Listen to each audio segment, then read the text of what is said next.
देखल लियो जाहियो हाला करे गे सुनना। आप लोग इस गाने को आधा प्यार दिए हैं, बड़ा फरमाइश आ जाता है। चलिए कोई नहीं, आइए। हाँ अब हमरा दू गो सिस्टम चाहिए, घूमने मन लागे। अब मोबाइलों में दूगो सिम लागे लागले तो हम तो आदमी छी। आइएगा और की देखल लियो जाय छियो हाला करे। एक बार तू अपना से कह दो तो। अरे उन लोगों को भी दे दीजिए ना मोबाइल नंबर।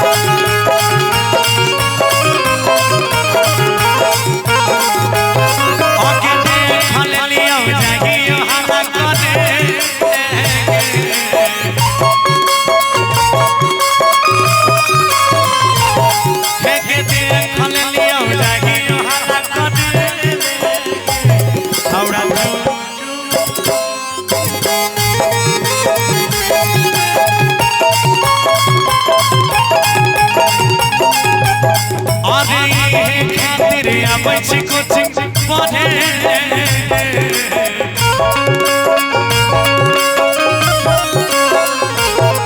गई है खातिर अब ही कोचिंग पढ़े।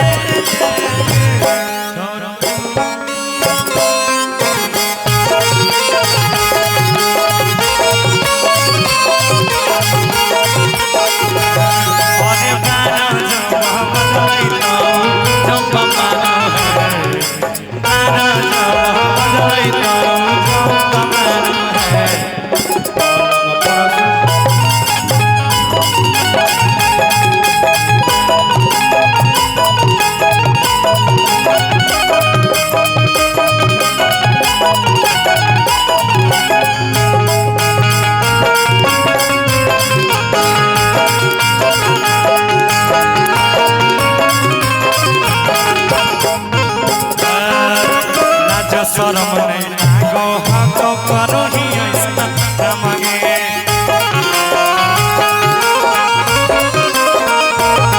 अरे चुप रहे गौआ में हो जाइए बदन लगे।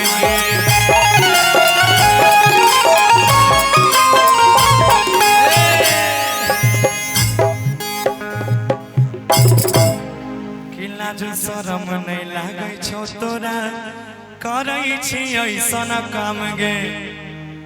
तो लड़की कहे छे अरे चुप रहे गौआ टोला में हो जइबै बदनाम रे। आइएगा अरे लाजो शरम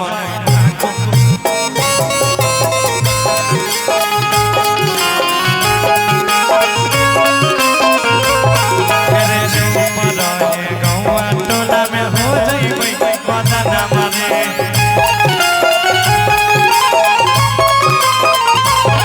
आगे है खातिर अब ही कोचिंग पढ़े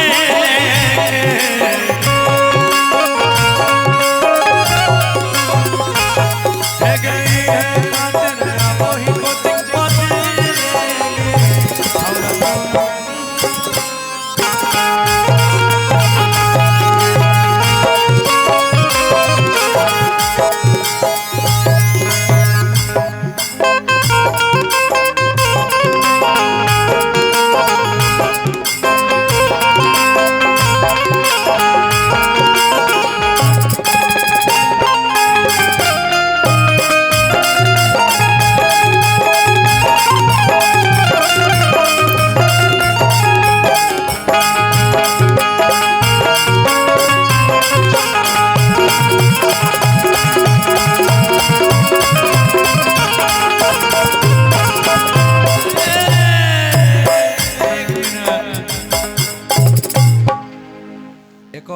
फरमाइश आया है, अभी हाल फिलहाल में बड़ा चला है गाना